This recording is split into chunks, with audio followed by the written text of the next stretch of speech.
Hey, what's up everyone? Welcome back to another review. This time we're looking at the Season 1 Week 2 games on the Playdate. Last time we looked at Casual Birdier, Birder, still hard for me to say, White Water Wipeout, White Power Wipeout. I have no, it's just so. Oh, one thing to note. Last time I was mistaken. I said that there's like it was maybe 2-bit and there's like some grayscale. No, it actually is 1-bit. The use of different forms of dithering in White Water Wipeout is so good. I thought it was 2-bit and that Casual Birder was just lazy as shit. No, not true. It is just black and white. The resolution here is just really good. The pixels per inch. So anyway, let's look up the next two games. First one is Boogie Loops. Alright, Boogie Loops. I'm just gonna say it. Kind of a disappointment. So this game... let's see. It's probably gonna be echoing, because you can probably hear it in the background, because it's pretty fucking loud. But this is essentially the Mario Paint minigame, right? Here you can change the dancers to whatever. You can have them be pizza, a cactus. It is admittedly very cute. You can just play this back again anytime you want. How do you play it? There you are. It just does it on its own, occasionally, apparently. Then you can change the dance moves, whether it's to the left or right. That's what changes how they move. And then you have the notes. You can play two different kinds of notes. I think it's more of a bassy note and more of a trebly note, depending on where you want to throw that shit. So yeah, it's just like from C to C. That's all you get. I mean, yeah, not that you would really want more than that or need that more than that. Here's the percussion. Different kinds of percussion. You can slow it down, speed it up. I have no clue what the fuck this does right here, but here, you like DJ effects that are really obnoxious and just kind of don't really mesh well with it at all, but I mean, I guess it's kind of cool. It gives you something to do. And then here you have, kind of like Mario Paint,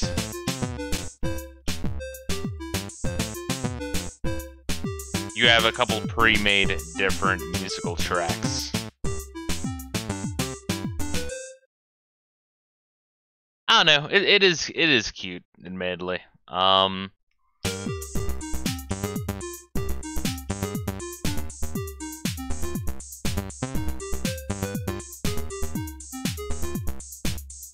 of course, the degenerates on the West Coast decide to make all of the animals in pizza thick because they are, in fact, degenerates. But I digress.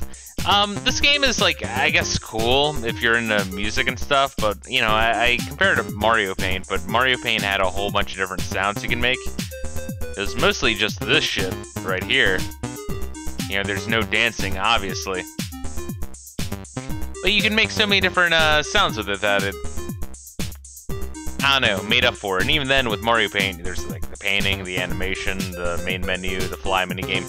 This is just this. I feel like this could have just been a, I don't know, like a bonus feature of the Playdate and not its own fucking thing. You know what I mean? Not considered a game, not one of the game slots for one of the weeks. In fact, I don't even know who fucking made this. In fact, let me look this shit up. We'll listen to this for a little bit. But yeah, like if you're like really into music and shit, you'll probably get a good amount of play out of this. I'm gonna see who fucking made this. I guess that's the thing, is the other two games, I was curious enough to look into who made it, but here, I don't know, I just didn't really feel inspired. Melico, it's not even like...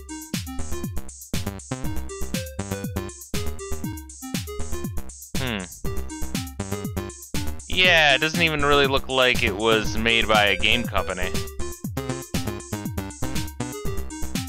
Or maybe it is? I don't know. It's more of just like three indie game devs, right? Melee Co, Andy Matsuchak, and Andres Velasquez. Each have their own like .org website. I guess they just do freelance shit. So I don't know. I feel like this was the weakest entry so far, and you know I don't mean to bash it because like it is cool. And I mean, if you are into music, you would probably absolutely love this shit. Yeah, if you just want like a little DJ thing essentially. But I am not very musically inclined, at least not in terms of writing music. So I don't really give a shit about this. I fucked around with it for an hour out of what felt like something I had to do. There's a word that means that I just can't think of right now. But yeah, I didn't really feel it. Honestly, of all 4 games released so far, and if you want to call this one a game, I feel like I wouldn't call it a game. But I feel like this was kind of a missed opportunity. I mean, I'm not saying this shouldn't have been on here. I'm just saying it should have been like a little bonus feature, like a side thing, and not one of the 24 games released. So that leads us to the next game. I don't even know the title. I forget it. Crankin presents Time Travel Adventures. A misleading title, by the way, because there's not really any time travel in this. Now, this game was one of like the headlining games, you know what I mean? Because this was made by the same guy who made Katamari Damacy. And so and it uses just the crank. So, you know, you had a big name recognition. It's kind of interesting to look at. So this was used in a lot of the advertisements. I feel like a lot of people were really interested in seeing this game. So what happens is you have a date with some fucked up, evil, abusive chick. She always wants to meet at 3 p.m. and I'm taking a nap at 3 p.m. every fucking day. And you have to avoid different things, otherwise you have to start over. So even though you think you fail because your abusive girlfriend beats the shit out of you for being like 5 minutes late, fucking bitch. Granted, you are stopping to smell the flowers like a poofter, but you actually don't lose unless you don't even meet up with her. Now, I'm not entirely sure why she keeps trying to do this if this is so important to her. But she certainly wants you to keep trying. And, you know, oddly enough, you do keep trying. So this is what they mean by time travel. You're a crank toy. You're not really time traveling. You're just moving backwards. So it's kind of like, I do like the suplex. The suplex is funny. So, you know, it's not really time traveling. It's like a cute thing. There's a lot of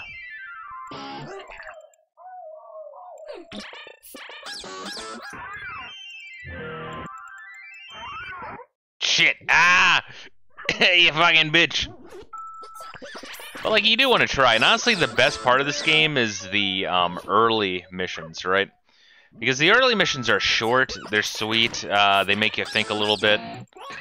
But then the game gets way too just sadistic. Let me show you what I mean. So how many dates do you think there are? Do you think there's 7 dates? Do you think it's 2 weeks worth of dates? Do you think it's a month worth of dates? There are 50 fucking dates. I had to look this up, and even other people online were bitching about it, like, you know, the game gets just way too fucking hard. So let's hop into the 10th date real quick. And you see there's a little heart there, and what happens is you can clear the level. Jesus.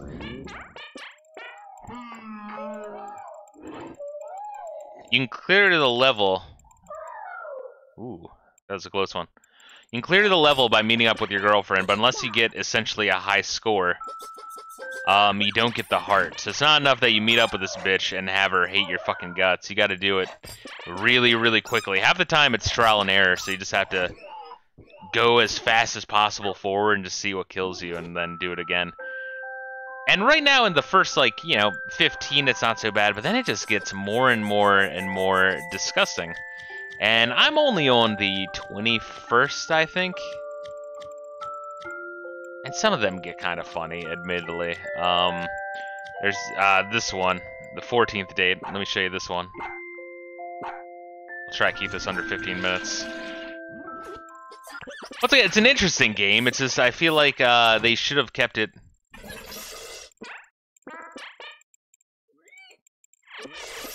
These guys are running after you.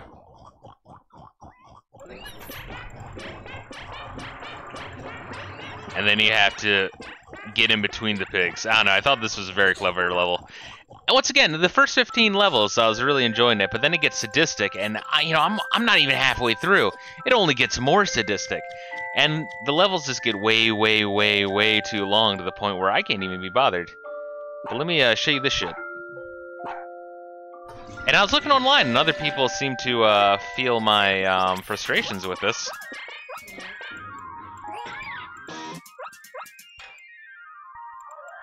Then you're doing this, and then you gotta avoid that fucker.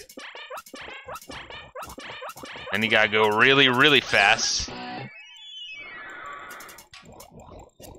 then you have to go not so fast for that one.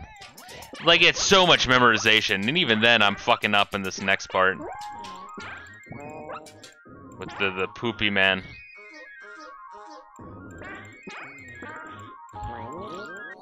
Shit! God damn it! Ah! Hold on, we'll try this one more time. You know what? Like, you had to go so fast, and even then you want to get the high score because you want the heart. But then you had to stop on a fucking dime. It's really hard to stop when you're cranking this fast. And some of these levels, I swear, I thought I was gonna break this fucking crank. The crank has been sturdy, don't get me wrong, but like this level demands, this game depends some really, really fucking kung fu gorilla grip to make your man happy.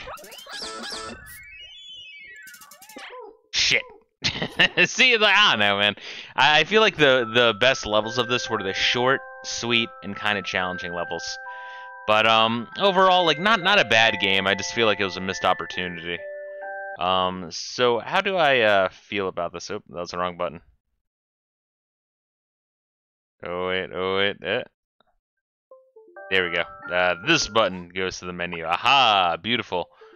The other button just locks it. So how would I rank these so far? I still say Whitewater Wipeout. That's like a fucking 8 out of 10 game. It's like a mobile game. It's short and sweet, but yeah, all right. Then I would actually give maybe Casual. God, but I'm like so stuck on it. Casual Birder just got way too opaque. I would actually maybe give it to this, but I'd say both are like 7 out of 10 games. Boogie's like a 3. I'd give that a 3. Fuck that. Sorry. But anyway, so I'm still hoping for good shit. Tomorrow is when the next 2 unlock, so I'm very much forward to looking to that, because this week, one half of the games given to me were